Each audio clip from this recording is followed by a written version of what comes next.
Buenas tardes, chicos, ¿cómo les va? Bueno, hoy les voy a contar la historia de Marco Polo. Es una historia larga y a mí me interesó mucho. Bueno, esto pasó hace 750 años. ¿Cuánto tiempo, no? Muchísimo tiempo. Marco Polo nació en Venecia. Venecia está al norte de Italia y es una ciudad muy especial porque en vez de calles tiene canales con agua y en vez de autos ahora tiene botes y góndolas. Uno va de un lado al otro como en un taxi, que es la góndola, o el vaporetto, que es como un vaporcito que va, que conecta a todas las casas de Venecia. Bueno, en esa época Venecia era una república muy, muy rica porque se especializaba en el comercio.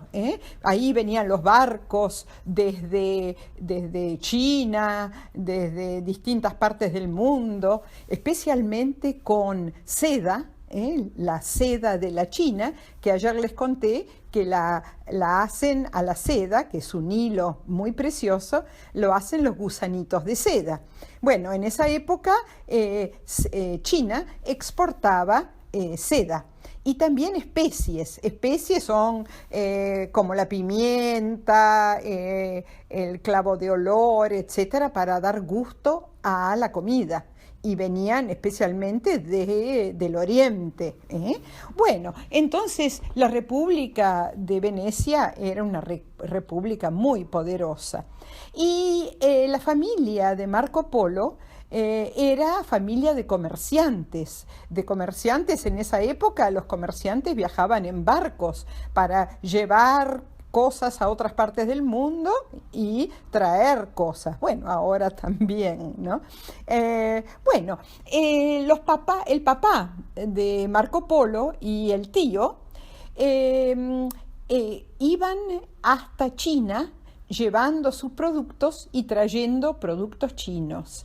Iban por lo que se llamaba en esa época la ruta de la seda, y tenían que cruzar toda Europa Oriental, todo Medio Oriente y toda Asia hasta llegar a China.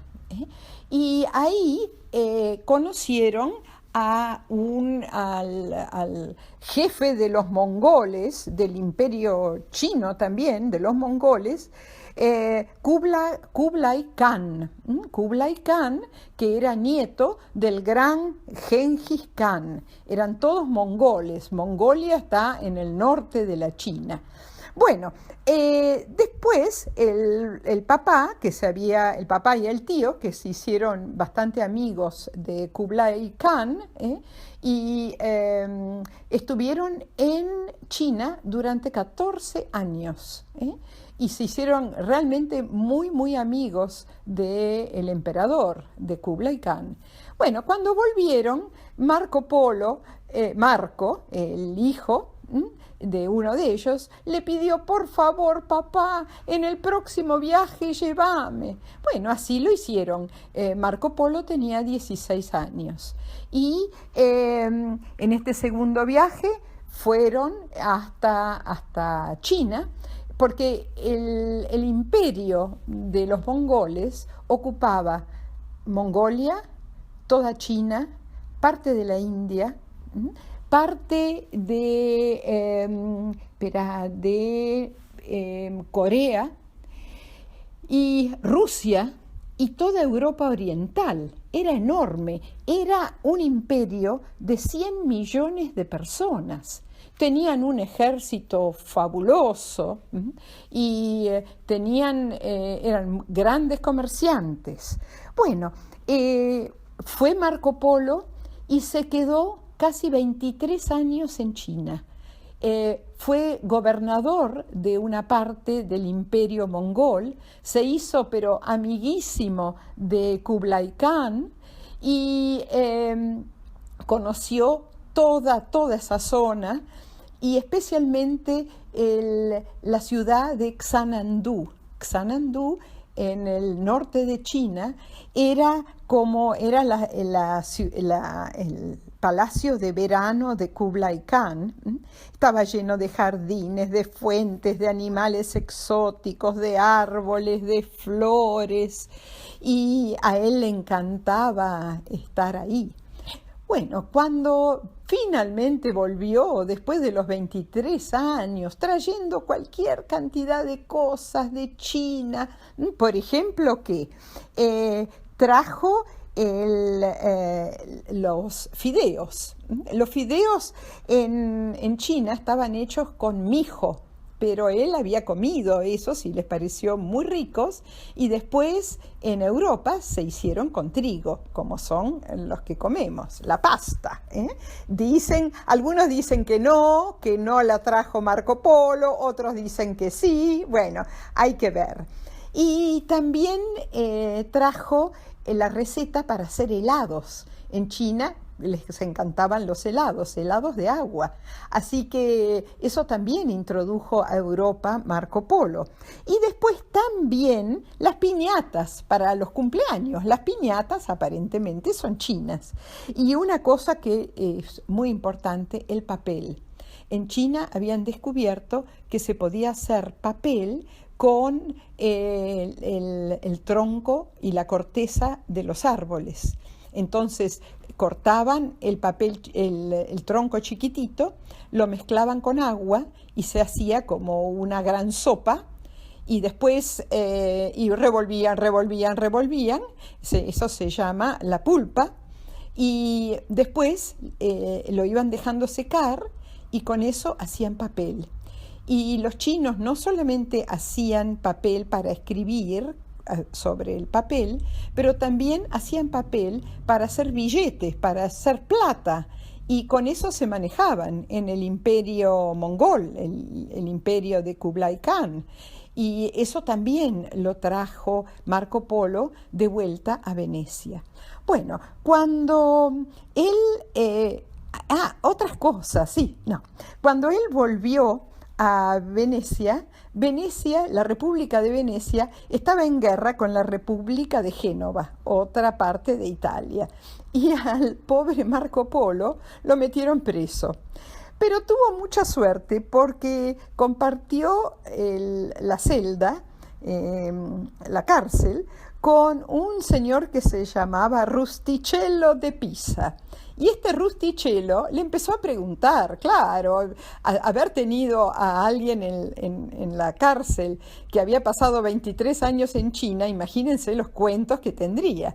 Y entonces Marco Polo le habló, y el Rustichello escribía todo lo que Marco Polo le decía. Y después se publicaron esos libros que se llaman los viajes de Marco Polo, o el libro de las maravillas.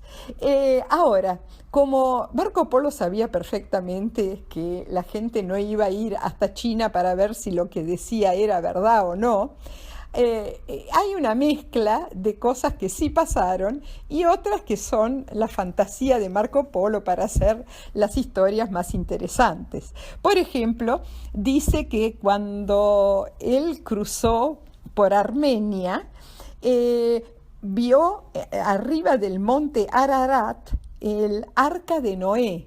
Ustedes saben que la historia de la Biblia, del Viejo Testamento, del gran diluvio universal, donde Noé salvó a 2 animalitos de cada especie y los metió adentro del arca hasta que terminó el diluvio. Bueno, según Marco Polo, él encontró el arca de Noé sobre el monte Ararat de Armenia. Si es verdad o si no es verdad, ¿quién puede saberlo?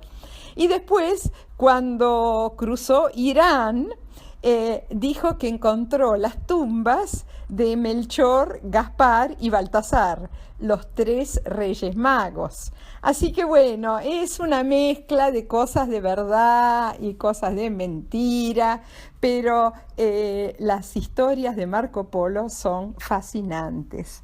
Bueno, después volvió, bueno, después pudo volver a su casa en Venecia. Marco Polo se hizo riquísimo yendo a la China y pasando todos esos años ahí. Y bueno, y cuando se hizo viejito, se murió. Ah, no, pero cuando fue liberado se convirtió en uno de los consejeros de la República de Venecia. Así que era muy rico y muy poderoso. Y pasó sus últimos años muy bien, muy contento. Y colorín colorado, este cuentito se ha acabado. Espero que les guste. Y otra cosa que tengo que decirles. Próximamente voy a hablar sobre Cristóbal Colón. Cristóbal Colón había leído los viajes de Marco Polo y uno de los motivos por los cuales se hizo tan aventurero era porque era un gran admirador de Marco Polo y quería ser como él. Bueno, eso era una partecita que me había olvidado. Bueno, buenas noches chicos, les mando muchos besos tren. Chao.